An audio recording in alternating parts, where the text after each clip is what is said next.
Irmãos, nós estamos terminando a carta do homem que chama Deus é Salvador. Quem que é?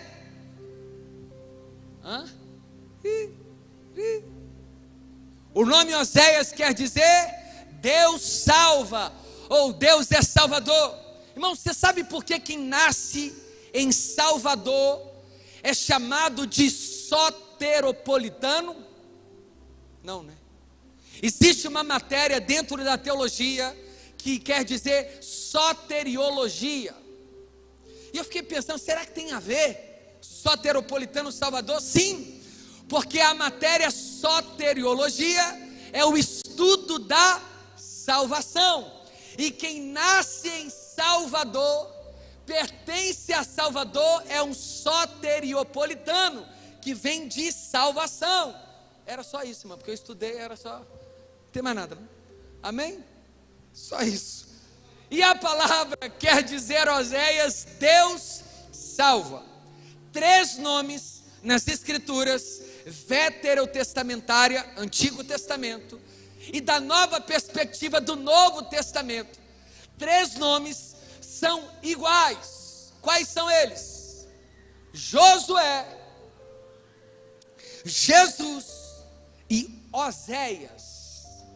Eles querem dizer que Deus é o Salvador. E a história de Oséias é apenas um panorama rápido, porque nós estamos findando o 14º capítulo deste livro do profeta menor Oséias. Por que o profeta é chamado de menor? Porque ele era do meu tamanho? Não, até porque eu sou alto. Eu vejo algumas manifestações contrárias, o inimigo está furioso. Irmãos, é porque Oséias, o livro dele é menor, mas não quer dizer que a relevância dele é inferior a de Isaías. Não quer dizer que a relevância dele é inferior a de Ezequiel. É só quanto à quantidade da canonicidade do livro inspirado e revelado. Então Oséias é um grande profeta, mas o livro é chamado de menor. Irmão, e para ser Oséias tem que ser um grande profeta. Porque imagina você ter uma mulher que você esperou a vida inteira para se casar, linda, adornada, ela entra por aquela igreja separada para você, ficou 2 dias no spa, se cuidando, fazendo babyliss, cuidando da pele, maquiagem, unha, cílios, sobrancelha, irmãos, aquele trato completo, lavagem geral, e aí de repente você se casa com essa mulher, e ela começa a te trair, e você descobre, e ainda assim Deus fala assim, ó, perdoa, ame-a, e nasce filhos da prostituição. Foi o caso de Oséias com Gomer, a prostituta, uma mulher que viveu uma devassidão matrimonial, para representar ou tipificar a relação do reino do norte com Deus. Assim procedia os israelitas ou os efraimitas. Assim como Gomer traía Oséias, Israel estava traindo ao seu Deus. E mesmo assim, na figura tipológica, Deus é representado em Oséias, e Gomer, a igreja, ou a nação de Israel do reino do norte. É por isso que eu digo e repito, irmão, se gritar, pega ladrão aqui nessa tarde, não sobra um, meu irmão. Tiago, eu nunca roubei, eu nunca fiz coisas assim tão horrendas.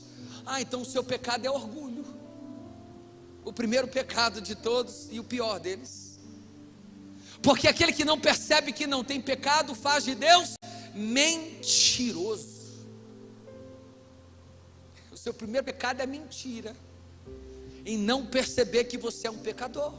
Mas nós somos, como diz Martinho Lutero, pecadores / justificados, simultaneamente justificados, amém?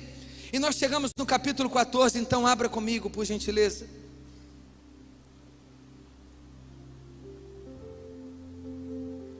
Eu quero falar sobre o final feliz. Irmãos, ontem eu terminei a minha leitura, mais uma vez, do Novo Testamento. Agora volto para o Antigo, de 90 dias do Antigo Testamento, o Novo Testamento inteiro. E eu li Apocalipse capítulo 22, o Cordeiro de Deus venceu mesmo. E deu tudo certo para a glória de Cristo Jesus. Então eu preciso encorajar você, que ainda que nós passemos pelos vales, nós teremos em Cristo Jesus um final feliz. E a história de Oséias nos diz um pouco sobre isso. Então acompanhe comigo a leitura. Capítulo 14, verso 1. Diz assim: Israel, volte para o Senhor. Esse é o primeiro ponto que nós precisamos nos atentar aqui nessa tarde. Você pode fechar os seus olhos e me permita orar por você, e por mim, e por nós. Pai, muito obrigado por sua palavra. Nós oramos para que o Senhor fale ao nosso coração, para que sejamos mutuamente edificados, fortalecidos, para que o Senhor nos convença da sua verdade santa, e que saiamos daqui arrependidos e consolados, para o louvor do seu nome. Assim nós oramos, em nome de Jesus, e você diz amém. Glória a Deus. Israel, esse é o primeiro ponto. Irmãos, eu não sei se você sabe, mas a nação de Israel não se chamava Israel. Ela começou a ser chamada de os hebreus. Depois ela passou a ser chamada de Israel, e depois de judeus. Eles receberam esse nome por conta do patriarca, que teve o seu nome trocado. Era Jacó e passou a ser Israel. E Deus então associa a nação do reino do norte, chamando eles sempre como Israel, e também a nação do reino do sul, de Judá, em grande parte de judeus. Mas eles são o mesmo povo, fazem parte da mesma aliança. E já chegando nas palavras finais deste livro profético, nós vemos a paciência de Deus, a infinita bondade e misericórdia divina, o favor de Deus gracioso sobre o seu povo obstinado, de dura cerviz. Com um coração petrificado, Deus ainda está insistindo com Israel: Israel, volte para o Senhor. Filho pródigo, volte para a casa do Pai. Ovelha desgarrada, volte ao aprisco. Desviado, se reencontre. A nação de Israel estava caminhando a passos largos em direção a uma vida pagã, sendo conduzido por Baal e seus Balaíns, negociando com o Egito, negociando com os assírios. Eles estavam permitindo com que os ensinos semelhantes ao de Acabe e Jezabel estivessem circulando no meio do povo e do arraial. Eles estavam deixando gotas do mundo infiltrarem suas casas. Eles estavam tomando ceias contaminadas. O pão deixou de ser asmo e passou a ser fermentado. Os mesmos altares levantados outrora ao Deus triuno também eram altares dedicados aos deuses estranhos, como os Balaíns. Mas mesmo assim, assim como a história de Oséias nos mostra misericórdia, e você e eu que damos tanto trabalho para Jesus, o tempo todo Ele está nos dizendo: volte,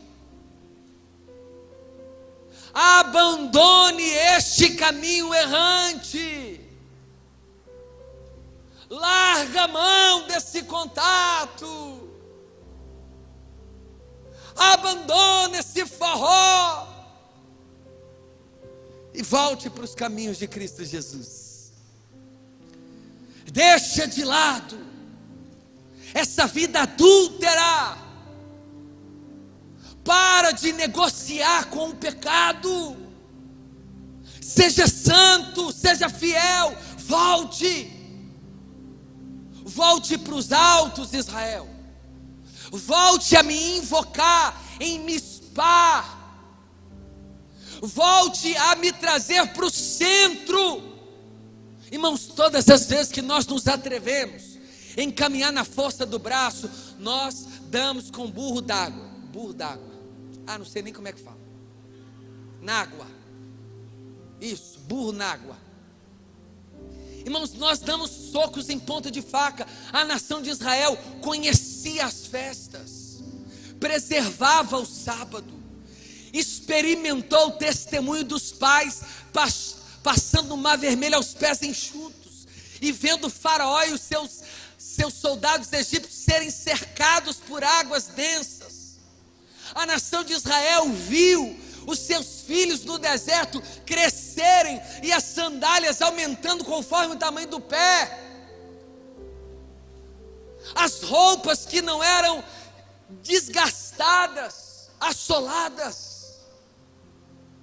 A nação de Israel experimentou alianças noéticas, abraâmicas, adâmica. Israel experimentou graça sobre graça, e mesmo assim Israel decidiu se atrever em fugir dos braços do Senhor. Sabe aquela pessoa que um dia caminhou no GC, um dia foi levita, né, da linhagem de Levi, que fala assim, né? Ministro de louvor, serviu na escolinha, se envolveu, mas passou por um período de ferida, ou se deixou seduzir pelo mundo e foi embora, abandonou o chamado, virou as costas para Deus. Irmãos, graças a Deus que Ele não leva em consideração a nossa ignorância, e a sua misericórdia dura para sempre, porque mesmo a gente virando as costas para Deus, Deus continua a nos perdoar. E Ele diz: porque você caiu por causa dos seus pecados. Foi os próprios israelitas, porque o pecado nasce da concupiscência.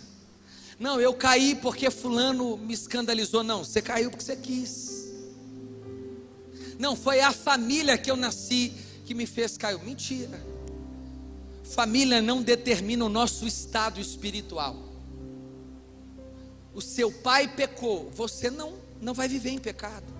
O seu pai adulterou, sua mãe adulterou, não quer dizer que você vai viver adulterando. Não existe para o cristão em Cristo maldição hereditária. Aqueles que estão em Cristo Jesus já é uma nova criatura. As coisas velhas ficaram para trás e tudo se fez novo em Cristo Jesus.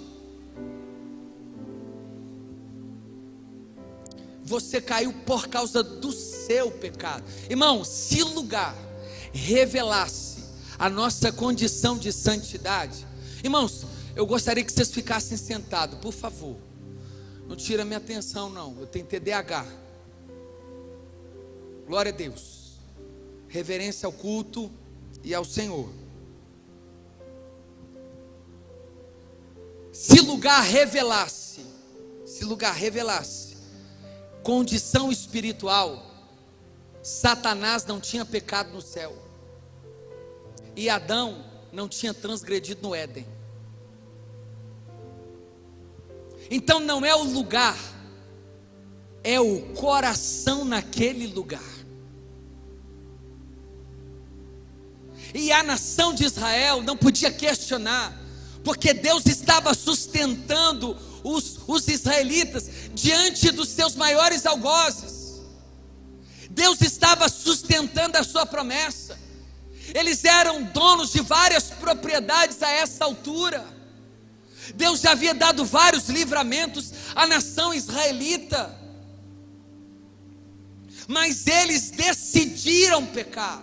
Ezequiel nos diz, lá no capítulo 18, que aquilo que os nossos pais cometeram em nós não é imposto, porque nós é que decidimos. Aquele que pecar, ele prestará conta do seu próprio pecado, Pare de colocar a culpa dos seus erros no seu pai, na sua mãe, no seu marido, no seu filho, no político, no país, no bairro, na polícia. A culpa do nosso pecado está atrás do espelho. Aliás, é o nosso maior inimigo. Vocês estão aqui? Então nós vemos isso, pessoas que saem do plano de Deus, e Deus está dizendo: vocês caíram por causa dos seus pecados. Mas Deus estava o tempo todo pronto a perdoar a nação de Israel. Ele diz no verso 2: tragam palavras de arrependimento e convertam-se. John Wesley dizia assim: nós precisamos nos arrepender do nosso falso arrependimento. Lágrimas não comovem. Deus está dando uma oportunidade à nação de Israel. Não apenas chorem, mas se arrependam, a ponto de vocês se converterem.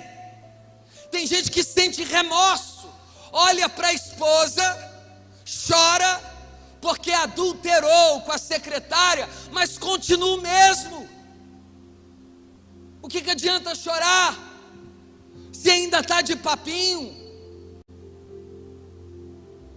Olha para uma vida velha, chora, mas continua nela. A nação de Israel nem isso fazia, eles nem choravam, eles continuavam colocando os seus deuses estranhos em cima dos carros e subindo aos altos a dedicarem a Baal, e não se convertia. Deus está dizendo: se converta, se arrependa, desperta tu que dormes. O que tem aí no seu coração? Como que nós somos constrangidos ao arrependimento quando nós somos a morada do Espírito Santo? É Ele que nos convence da palavra, do pecado e do juízo. Batismo com o Espírito Santo não é falar em língua, é controlar a língua, mas sobretudo ser convencido dos próprios pecados. Isso sim é batismo no Espírito Santo.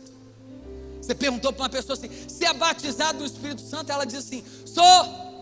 Aí ela começa a falar em língua. Não, batismo no Espírito Santo é ser mentia. E hoje? Não minto mais. Isso aí é batizado.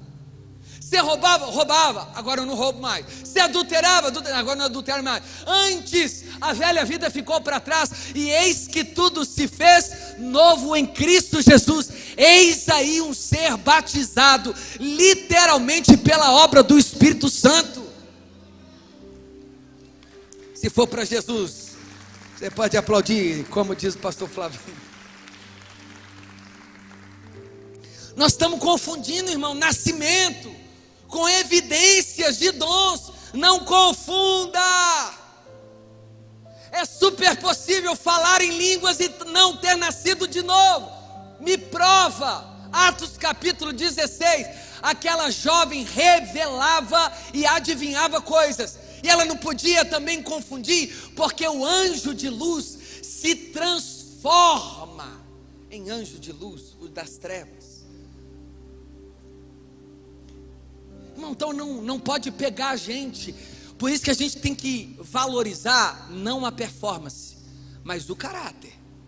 O ministro não se conhece na plataforma, é quando ele desce, quando ele está no trânsito, quando chega o dia da Receita Federal, que ele tem que fazer a declaração de imposto de renda. Aí você vê um crente nascendo ou não. Quando ele tem um pequeno comércio, e o que entra em dinheiro declara, o que entra no cartão não, ou o contrário. Aí depois chega no culto e entrega revelação, visão, profecia, da cambalhota, pirueta, vira Daiane dos Santos. Que batismo com o Espírito Santo é esse?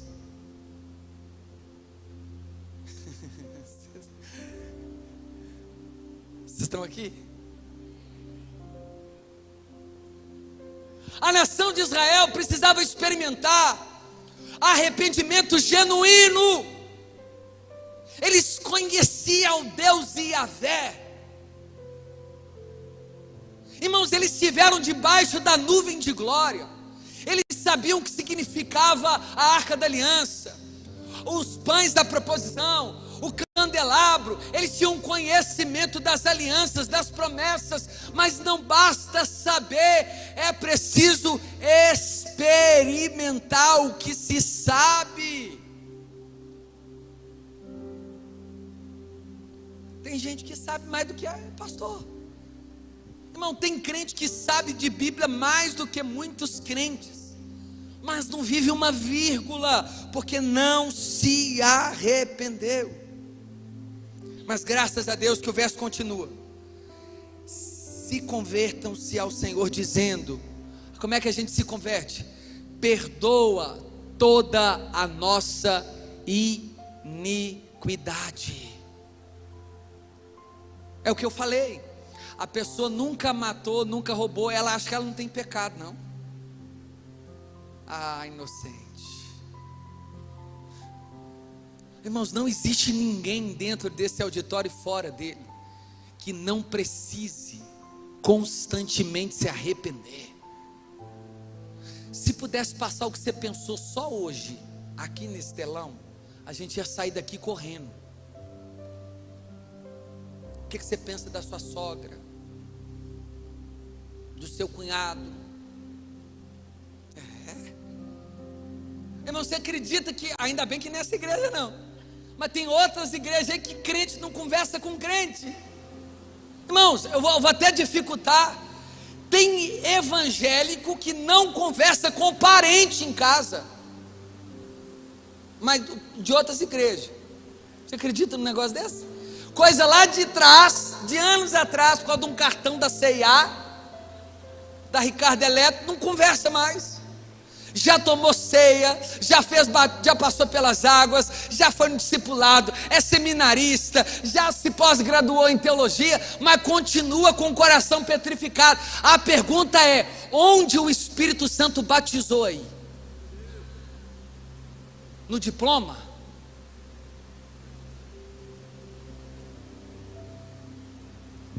Irmão, quando apertar muito assim, a gente canta, viu? Jesus Cristo mudou meu viver. Perdoa-nos toda a nossa iniquidade. Deus está ensinando Israel. Como é que vocês têm que fazer? Eu não quero sacrifício, eu não quero holocausto, eu não quero bezerro, eu não quero cordeiro, eu não quero aromas, eu não quero altares, eu quero arrependimento genuíno. Perdoa as nossas iniquidades, aceita o que é bom, em vez de novilhos, algo que está aqui. Aí sabe o que a gente faz? O contrário. Oferece culto, dá dízimo e oferta, mas continua o mesmo. Irmão, que bênção. Vai ajudar, mas para você mesmo não está resolvendo nada. Você pode dar 1 milhão aqui. Deus quer o seu coração. Vocês estão entendendo isso? Irmãos, Deus não quer sacrifício, Ele quer obediência. Porque é melhor obedecer do que sacrificar. Tem gente que consegue pagar o preço de uma semana usando saco de pano no monte. Faz a mesma coisa sem fofocar, você vai ver como é que vai ser uma bênção. Da glória. Fica uma semana sem falar mal dos outros. Irmão, é como se Jesus estivesse saltando no céu. Gente, fulano que gosta de dar informações a respeito da vida alheia, parou de dar? Que lindo! Eu prefiro isso do que pano de saco. Eu prefiro uma língua controlada do que rapar a cabeça. Eu prefiro alguém que pacifica do que aquele que contamina com montinhos dentro da igreja. Eu prefiro isso do que um ano inteiro descalço. É isso que Deus está falando para a nação de Israel. Vocês estão querendo me comprar com sacrifício? Eu quero é vida de verdade no altar.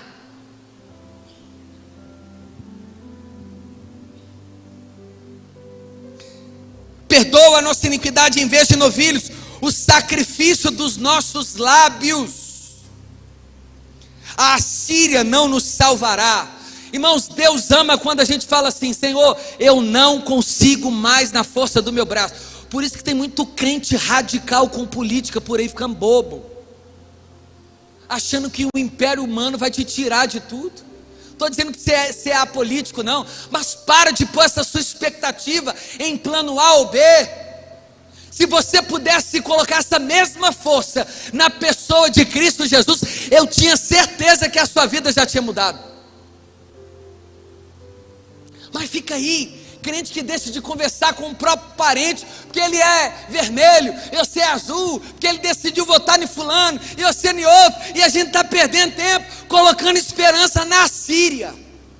A verdade é essa: qualquer partido político para nós é caído.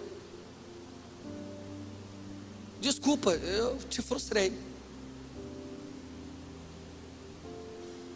O nosso socorro vem do Senhor que criou os céus e a terra. A Síria não pode fazer nada por nós. Amém, irmãos? Então tira esses altares do coração. Durante muito tempo nós temos perdido cristãos para ideologias, seja qual ela for. A Síria invadiu o coração da igreja em grande parte. É hora de destronar esses tronos. O altar pertence ao único Deus Todo-Poderoso. Amém? Olha aqui: a Síria não nos salvará. Não iremos montados em cavalos. Isso representa governo, soberania e poder. A salvação não vem de uma boa economia. Isso é importante, irmão. Eu não sou leigo aqui de dizer que nós não temos que nos preocupar. Se a gente não preocupar, eles vão tomar as decisões. Nós precisamos influenciar todas as camadas da sociedade e da política, mas ficar bobo não.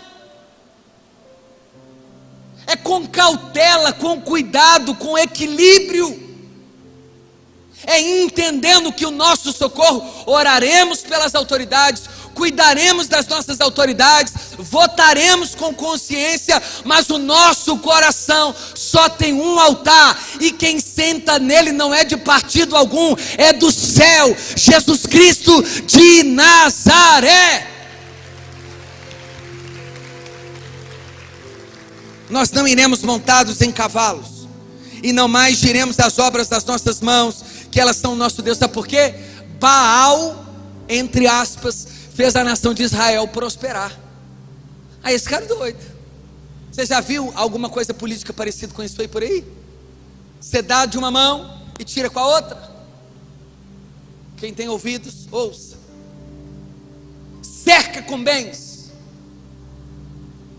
cerca, prende, traz ignorância, tira acesso à literatura, às escrituras, e dê as coisas e prende-os. A Síria fez isso com Israel, dominou, e Israel confiava diante dos seus deuses, e Deus está dizendo assim: desça dos cavalos os mangalargas que vocês subiram, que não são meus, tirem os meus sacrifícios dos altares, e parem de confiar na força do braço, porque só em ti, ó órfão, encontra misericórdia. Essa é a nossa condição.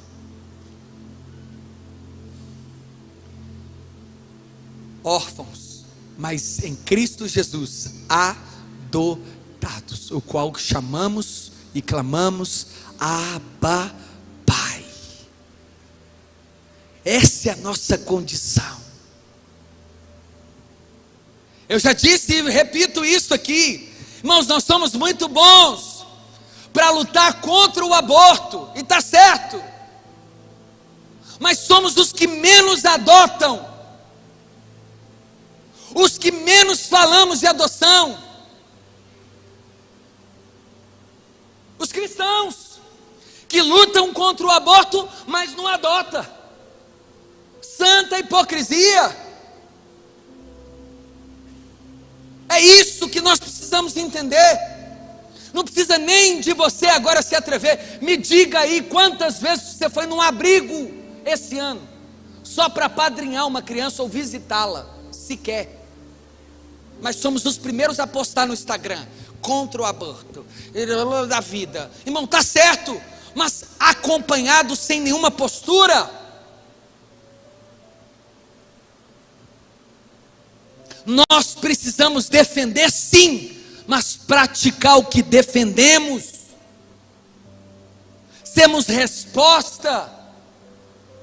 Quando é, Senhor, que te vimos com fome, com sede, preso e nu, e não te visitamos, não te damos de vestir, não te damos de comer? Jesus respondendo disse aos discípulos: todas as vezes que vocês deixaram de fazer a um dos meus pequeninos, deixaram de fazer a mim. A gente já foi no jogo do Galo esse ano, já foi no show do KLB, nem sei se existe mais, já foi no forró, já foi no não sei o que, em corrida de carro, já foi no shopping, já foi, mas se perguntar se a gente já foi no hospital, se já foi em abrigo, se já visitou alguém preso, nós não temos tempo, somos hipócritas. Hipócritas.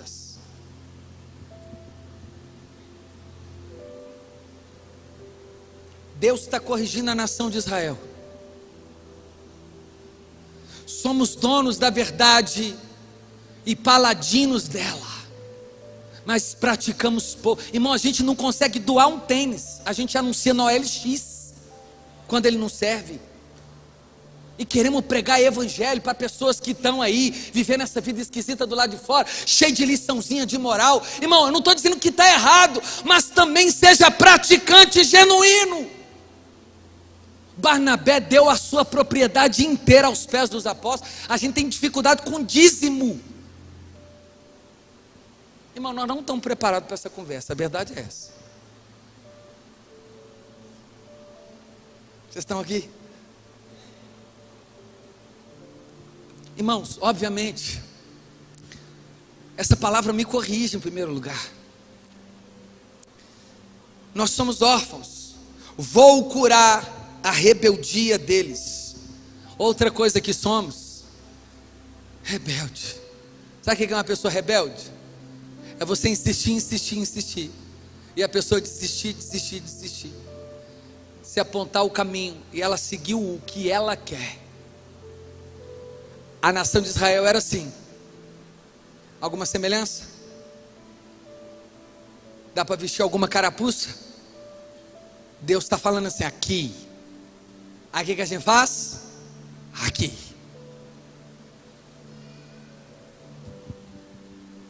Vocês estão aqui? Mas graças a Deus que o texto diz assim: vou curar a rebeldia. Deus cura. Que Deus misericordioso, irmãos. Irmãos, quantas vezes eu ri de crente antes de converter. Um rapaz que congregava aqui em 1612, na época de Lutero.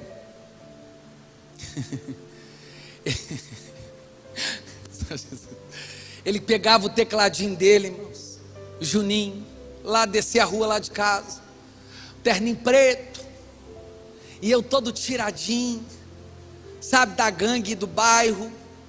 Irmãos, meu cabelo era louro aqui do lado aqui, ó, um transversal, piercing na língua, na sobrancelha, alargador de 15 centímetros, bermuda da Ciclone, chinelo Kenner. Essa era a minha realidade. E o Juninho descia com um teclado de terno, irmãos, isso em 1213. Eu olhava para aquilo, irmãos, eu falava: como é que pode um cara ser doido igual esse rapaz, jogando a juventude dele fora, num calor desse, usando terno? E Deus lá de cima, eu fico imaginando assim: está chegando, sabe de nada. É assim a nossa rebeldia, irmãos. Quem quantos aqui já não, no meio de uma roda, já não zombou de algum crente? Já não se envolveu em alguma piada? Hoje a gente está até defendendo crente. Graças a Deus que a misericórdia de Deus não tem fim. Todavia o Senhor estica a corda, puxa ela, estica, puxa, para nos trazer para perto e para nos mostrar que Ele sempre nos amou e que o amor dEle por nós jamais mudará. Eu vou amá-los de boa vontade, graças a Deus por isso. A nação de Israel experimentou da bondade de Deus. Irmãos, entre o reino do norte e do sul, o norte era o filho feio, entendeu? Sabe o filho feio? Igual o pastor Jean, ele tem uma irmã, ele é o filho feio, só Jesus. Eu tenho um irmão, 2, mais novos do que eu. Mas a nação de Israel era assim, o filho feio. Dava trabalho para o pai. Mas Deus falou assim: eu quero amá-los de boa vontade. Sabe o que isso nos mostra? É que apesar dos nossos planos caídos, o final da nossa história vai ser sempre feliz, porque tudo tem a ver com Cristo Jesus. Aquele que começou a obra em vocês, Ele é fiel para terminá-la. Porque a minha ira se afastou deles, Deus tirou a ira. Serei para Israel como orvalho. Sabe o que é orvalho? É o amanhecer, aquela brisa que faz a fonte florescer de água. E lançará as suas raízes, florescerá como o cedro do Líbano. Era a planta mais rara de todo o Oriente, era o cedro do Líbano, a ponto de Deus falar, Salomão fala assim: nem Salomão se vestiu como eles. Deus está falando: Israel, se vocês voltarem, eu devolvo para vocês aquilo que eu vos entreguei. Os seus ramos se entenderão. Irmão, quando a gente volta para Cristo, para experimentar a vontade dEle, a gente frutifica. Ao invés de dar trabalho, a gente passa a trabalhar para Jesus. O que se assentavam à sua sombra voltarão, serão vivificados como trigo e florescerão como a videira. Vocês deixarão de ser um qualquer.